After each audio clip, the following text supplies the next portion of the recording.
So, continuing on in chapter 15, Master Ragni, we have to overtake Telm. He clearly has something to do with all of this. Overtake? You must be mad. Guardian Mimir, I've sacrificed too much for my discoveries. You've been having fun while I dedicated each passing moment of my life for science, and so I'm the one who deserves to make the discovery that will turn this world on its head. I discovered an object of unknown element, its power beyond anything known before.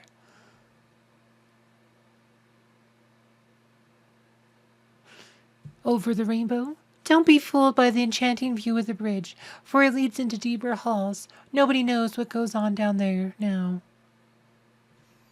So we're just going to run with Jew Thea team with Holy Trinity. And then we're just going to start.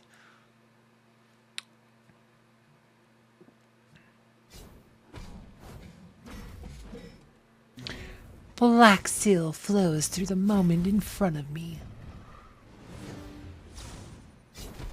Incarnation approaches. I can feel it.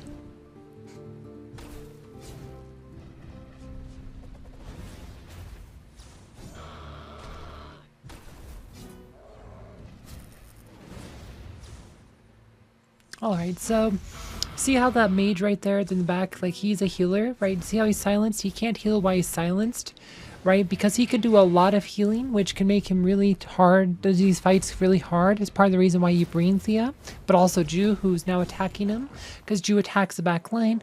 It's part of why this team is so good for these chapters in the campaign.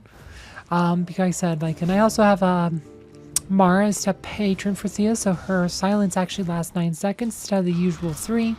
Right, so, and I keep Celeste in dark mode for the DPS, because my team's strong enough and Aurora's dodging well enough that I don't take a lot of damage, so I don't really need Celeste for healing as much, and I do have Thea there if I do need healing. Right, so this mostly we just want to do DPS with Celeste, and right.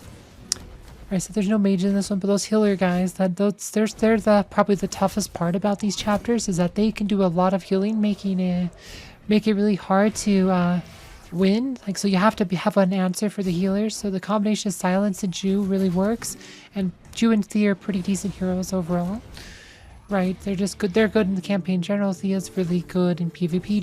Jew's decent. He's not as good since Axel made his debut, but he's a pretty good PvP hero too.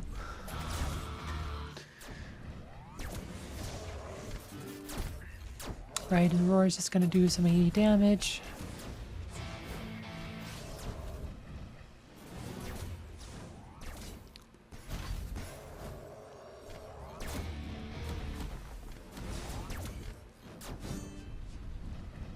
Yeah, it's like I said, even as strong as my team is, these fights do take a lot of time. And sometimes the hardest part is just beating the fights before you time out.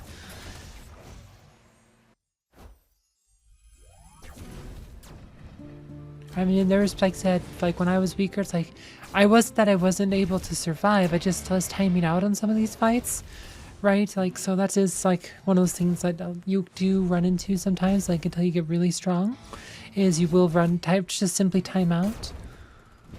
But this is a really good team for these chapters, and honestly, this is a pretty good campaign team in general. You could clear probably the entire campaign with this team. Right, but you see there's another one of those healer guys, those healer drummers.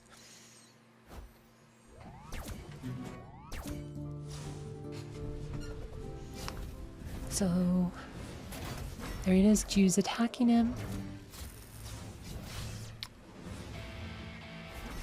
Right, you see all that healing he's doing? That's really hard to overcome for most teams, so that's why you have like Jew and Thea to answer him.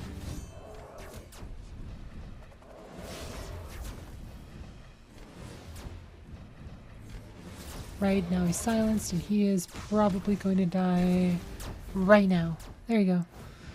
And Aurora has a bunch of dodge buffs up. Right, those little probe scenes, they attack really fast, and they summon a lot of them, so it just allows Aurora to like spam, because they don't seem to have a high hit rate. They seem to have low primary stats, so Aurora just gets to spam a bunch of dodge buffs, which makes her more likely to dodge, and it just kind of... Bunch of spamming now.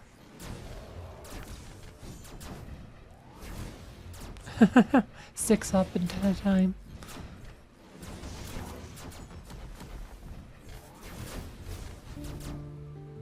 That's another thing that can cause your timeouts, is because there's so many of those things. Sometimes you just...